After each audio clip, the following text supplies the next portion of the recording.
Muchas gracias.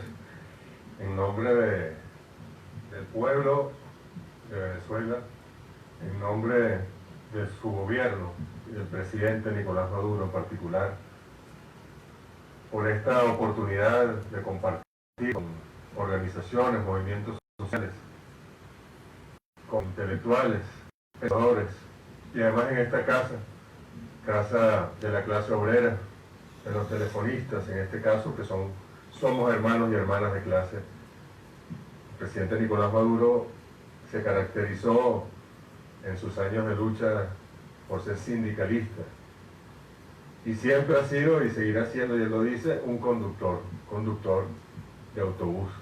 Se siente muy orgulloso. He escuchado con mucha atención tanto a Luis como a Andrea como a Félix, y la verdad es que uno no puede sino concluir que hay que hacer grandes esfuerzos, pero el sistema, como lo decía Félix, el sistema capitalista es contra natura, contra la naturaleza nos incluye a nosotros. El sistema capitalista privilegia a unos grupos, a unas familias, a unas empresas, en la misma medida en que empobrece a millones de familias y a millones y millones de seres humanos. Y ese es el sistema que se nos impuso a lo largo de los últimos 500, 400 años. Y el reto, en consecuencia, estratégico, no sé si tan a largo plazo, es precisamente un cambio del sistema. Y digo que no sé si tan a largo plazo porque no tenemos 200 años más. 200 años más bajo el sistema capitalista no es posible, no es viable.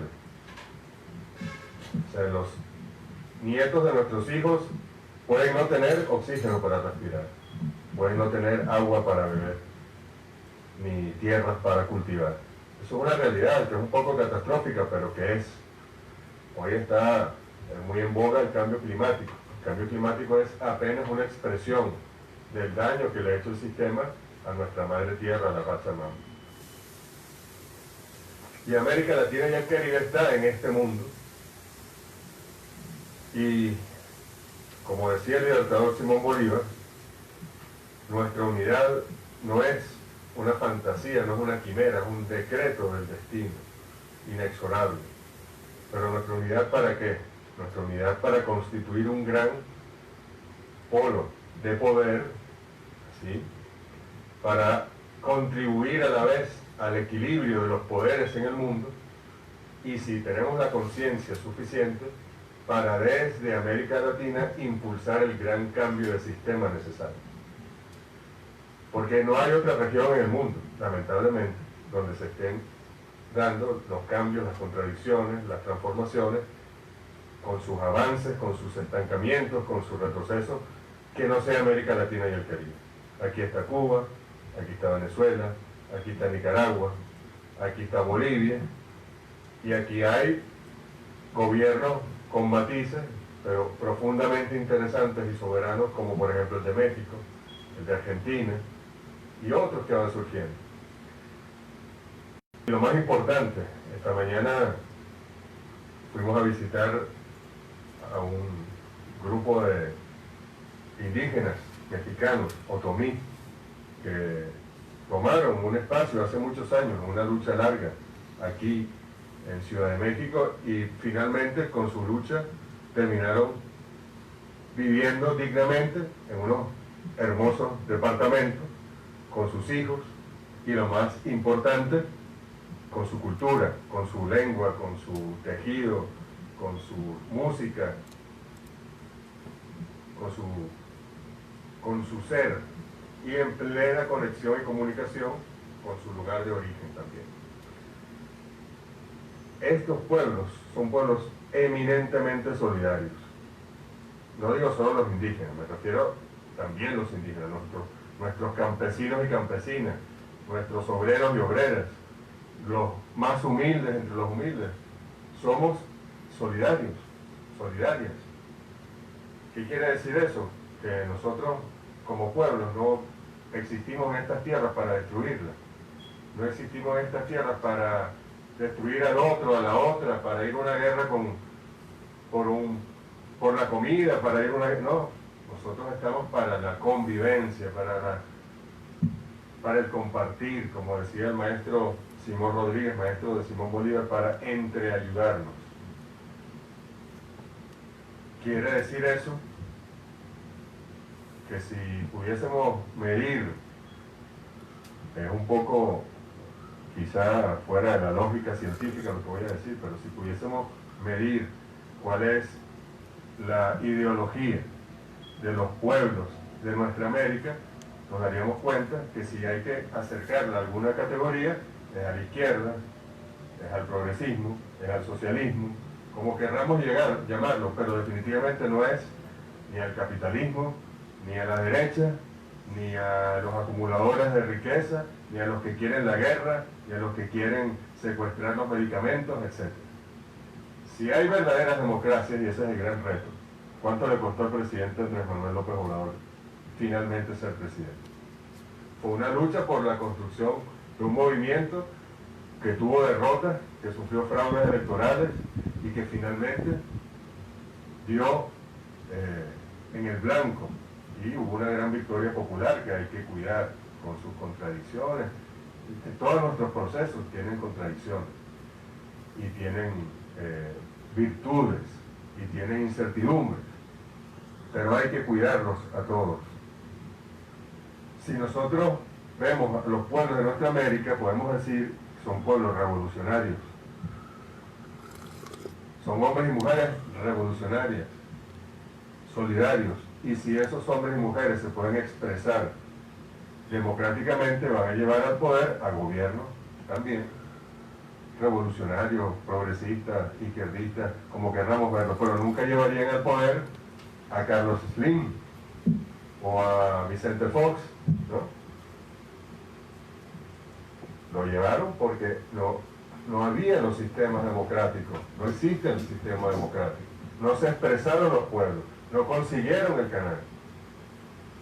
¿Cómo en Venezuela puede ganar Hugo Chávez una, dos, tres veces y después un chofer de autobús? Porque fuimos abriendo los canales democráticos. ¿Cómo en Bolivia pudieron revertir un golpe de Estado con unas elecciones? Porque garantizaron que el pueblo participara ampliamente y lo revirtieron además por amplísimo margen.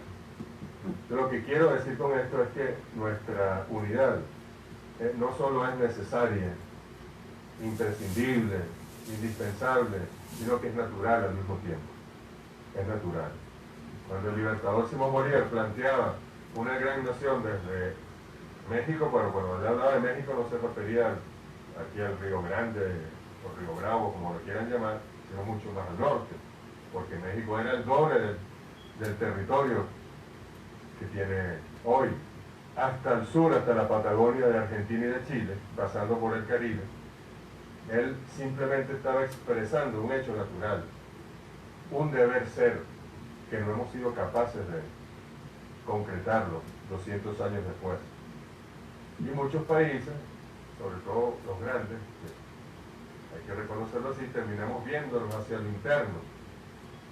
Y una vez saludé fuera de América Latina a una compañera brasileña con un doctorado o un postdoctorado, ya no me acuerdo, y la saludé y le dije, mucho gusto, vecina. Y ella me dice, no, nosotros no somos vecinos. Y dije, ¿cómo que no? Venezuela y Brasil tienen una frontera. No, tú estás equivocado, qué ignorante eres, no sé qué. No tenía el teléfono celular en esa época, le busco un atrás y le mostré. Entonces, hay brasileños que no saben que son parte de América Latina y el Caribe, que creen que el mundo empieza y termina en Brasil. Pongo el ejemplo de Brasil, como puedo poner cualquier otro. Hay países que tienen a los pueblos entre las redes sociales y el fútbol y que hasta ahí llegan sus capacidades, ¿no? Alienados totalmente. Mientras que tenemos unos pueblos en lucha, tenemos unos pueblos luchando por la tierra, luchando por el agua, luchando por los servicios, luchando por la educación. Entonces ahí tenemos grandes retos que tenemos que coordinar entre todos. Yo ayer en la cumbre, en la reunión de cancilleres de la CELAC, leí parte o extracto de la carta que el libertador Simón Bolívar le envió a los jefes de Estado recién creados de Perú, de Chile, del Río de la Plata, de México, de él como jefe de Estado de Colombia en aquel momento, y les quería explicar para qué era ese congreso que él proponía en Panamá para unirlo en un solo proyecto. Y se lo explicó en muy pocas palabras. Él decía que esta asamblea que él proponía de plenipotenciarios debe ser una asamblea que nos sirviese de consejo en los grandes conflictos, de punto de contacto en los peligros comunes, de fiel intérprete en los tratados públicos cuando ocurran dificultades y de conciliador, en fin, de nuestras diferencias. Así que muchos dicen que Bolívar lo que quería era una alianza militar de protección. Claro que la quería, pero no era eso lo que estaba él apostando. Él estaba apostando a un proyecto estratégico político de unidad, de confederación. Bueno, aquí al norte tenemos 50 estados confederados y aquí al sur tenemos 34 estados divididos. Entonces, los Estados Unidos de América versus los Estados desunidos de América. Entonces, esa ha sido la gran apuesta del capitalismo, dividirnos, desunirnos, mantenernos alejados, a espaldas. Antes de la Revolución Bolivariana, Venezuela, que tiene una fachada caribeña, amplia, y muchos venezolanos no sabían que somos hermanos y tenemos fronteras también con países independientes como Dominica, como San Vicente, como San Cristóbal, como Trinidad y Tobago, bueno, y tenemos fronteras con Holanda, con el Reino Unido, con Francia y hasta con los Estados Unidos, porque tenemos una frontera al norte que da con Puerto Rico. Y ese mar de puertorriqueño es oficialmente y lamentablemente estadounidense. Por eso, y para tratar de redondear la idea, yo estoy de acuerdo con lo que todos han expresado, pero esa reinvención de nuestra América Latina y caribeña debe hacer al mismo tiempo ir a nuestros orígenes, entender cuál es la historia de nuestros pueblos, la resistencia de los pueblos indígenas, la resistencia de los pueblos esclavizados que forzaron su extracción desde África y los trajeron hasta nuestras tierras, el mestizaje que eso produjo posteriormente y cómo nos reencontramos con nuestra historia, con nuestros principios, con nuestra identidad, con nuestra nacionalidad. El general Augusto Calderón Sandino de Nicaragua proponía una nacionalidad latinoamericana y se inspiraba en ello en el cumplimiento del supremo sueño del libertador Simón Bolívar. Cuando el Congreso Constituyente de México le otorgó la ciudadanía mexicana al libertador Simón Bolívar, no era simplemente por otorgársela a un ser humano, sino que ellos consideraban, en el fondo, el metamensaje de aquel hecho es: todos somos ciudadanos de este continente. Bolívar es el primero de ellos, pero es tan mexicano como venezolano, como colombiano, como argentino. Y esa es la gran apuesta que hicieron entonces, que sabemos que es necesaria y que no hemos podido cumplir. Hubo experiencias interesantes, quizás la más interesante, y creo que por eso trataron de destruirla y está congelada en este momento, fue la Unión de Naciones del Sur, la UNASUR. La UNASUR, que son los 12 países de América del Sur, que la crearon, era una propuesta brasileña, incluso antes de Lula, del presidente de Cardoso, y luego se fue trabajando, se creó entre los años 2007 y 2008, y ahí estuvieron el presidente Chávez, los presidentes Kirchner y Fernández, el presidente Evo Morales, el presidente Correa, el presidente Tabaré Vázquez, Pepe Mujica, todos pueblos de Sudamérica en ese momento, pero no era solo un foro político, que es muy necesario, y lo era un foro que tenía una institucionalidad. Ahí había, doctor Andrea, un Consejo Suramericano de Salud, que era un consejo de avanzada, donde tributaban todos los ministerios de salud, tributaban todos los expertos, universidades, centros de investigación, a soluciones conjuntas, a programas conjuntos de investigación, de procura. Había un consejo de defensa, que fue difícil que Colombia, con Uribe al frente, aceptara entrar, y aceptó finalmente, donde se reunían los ministros de la defensa de los 12 países a garantizar la seguridad de América del Sur. Había un consejo de telecomunicaciones, donde ya estaban diseñando cómo hacer los anillos estos del flujo de internet exclusivamente suramericanos o latinoamericanos, sin que tuvieran que pasar por Estados Unidos, etc. Había hasta proyectos aeroespaciales de la UNASUR, y había un consejo social suramericano donde se evaluaban las políticas de vivienda, las políticas de educación, las políticas para las tierras. Era de verdad una institucionalidad de avanzada, y al final el gran proyecto del comandante Chávez era poner eso a disposición de la CELAC, de los 33 estados de América Latina y el Caribe, el gran proyecto bolivariano, el resultado del Congreso de Panamá 200 años después. Pero la UNASUR fue lo primero que hicieron. Cuando ya en América del Sur nos desplazaron en Ecuador, en Brasil sobre todo, que era el gran líder de aquel proyecto, y bueno, Argentina, etcétera, Uruguay, Paraguay, bueno, entonces matemos este proyecto. Y eso no solo es porque lo piensan en su gobierno, es una orden que les dan desde Washington. Es muy peligroso la UNASUR. Lo primero que tienen que hacer es liquidarla. Y bueno, no la liquidaron porque ahí está. Y bueno, lamentablemente en Ecuador el pueblo no acertó en esta oportunidad, pero en Perú sí. Vamos a ver si con el presidente Castillo podemos reconvocar la UNASUR dentro de poco tiempo. Y si no, cuando ocurra, pero eso va a ocurrir. Ahí es fundamental, queridos compañeros, México. Porque México es no solo inmenso, pluricultural, plurinacional, sino que tiene un inmenso valor para la identidad latinoamericana. México ha estado al frente de grandes procesos revolucionarios. México es un pueblo, como lo decía Félix, profundamente solidario. Bueno, podemos dar 1000 ejemplos, pero leemos el más reciente. ¿Quién le mandó el avión al presidente Evo Morales para que salvara su vida durante el golpe de Estado del año 2019? México, el presidente López Obrador. ¿Dónde vamos a negociar el gobierno de Venezuela y la oposición venezolana dentro de los próximos meses? En México. ¿A dónde vinieron de todas partes de nuestra América del Sur, cuando las dictaduras más terribles, como de América Central también, a refugiarse? A México, fundamentalmente.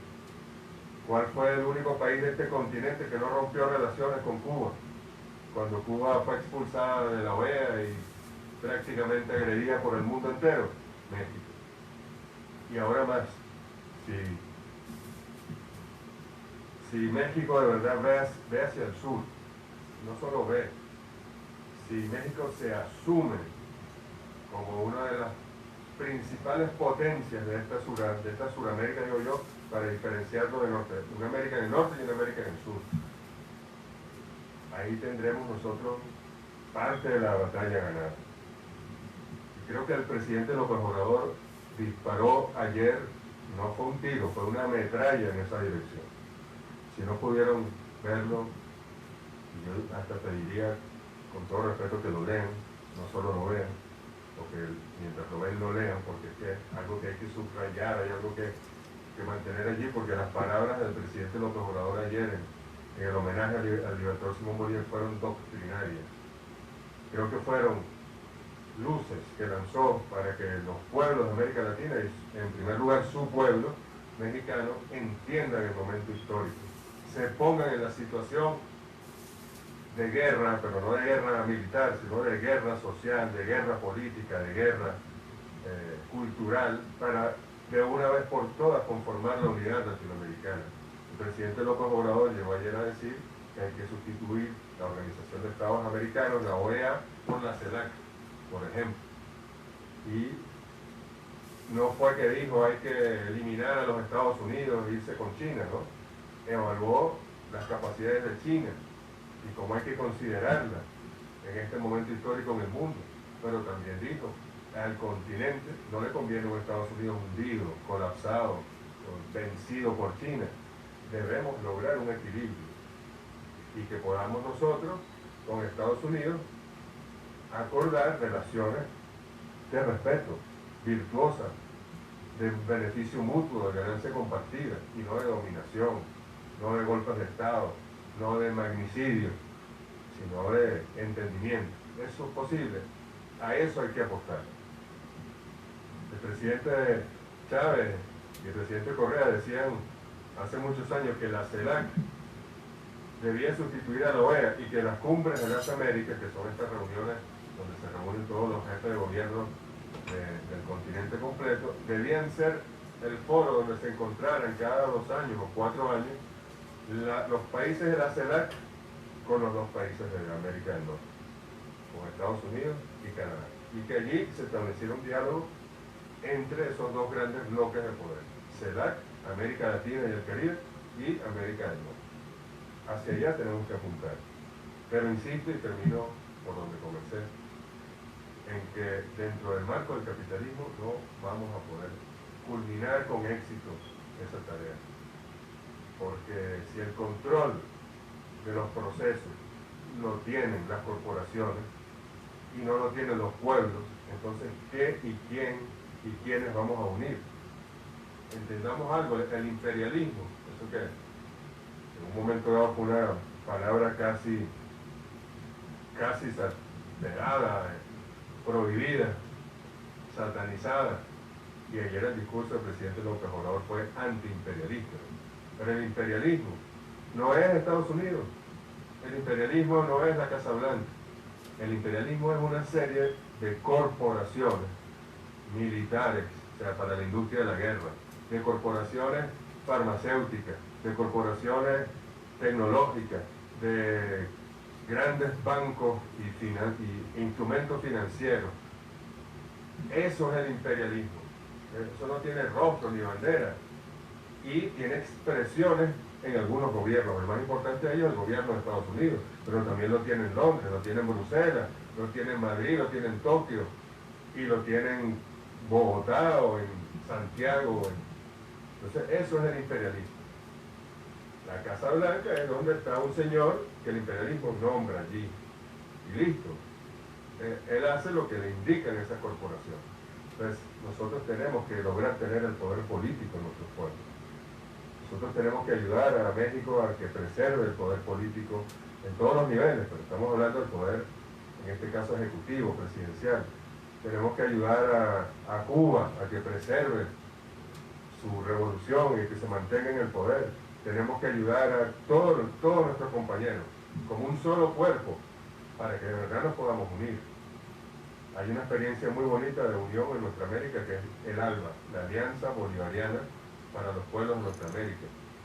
Allí estamos, en este momento, 9 países. Ojalá que, bueno, este lunes hay elecciones en uno de los estados del Caribe, ojalá que puedan reincorporarse al ALBA pronto. Pero el ALBA no se fundamenta ni siquiera en asuntos, hay comercio justo entre nuestros países, pero no es un tema de unión aduanera, de aranceles, no, es un tema de quienes necesitan leer y escribir y vamos y alfabetizamos, quienes necesitan ver, y hay una gran operación médica que se llama Operación Milagro, que va y le da vista a quienes no la tienen, como operaciones que son sencillas, de 10 minutos, de 15 minutos, pero que son muy costosas porque el capitalismo las ha hecho costosas. Quienes tienen problemas de discapacidad y vamos y atendemos a esas personas. Quienes tienen problemas de vivienda y vamos y atendemos a esas personas. Y el ALBA no es solo gobiernos y presidentes y primeros ministros, el ALBA es también movimiento social.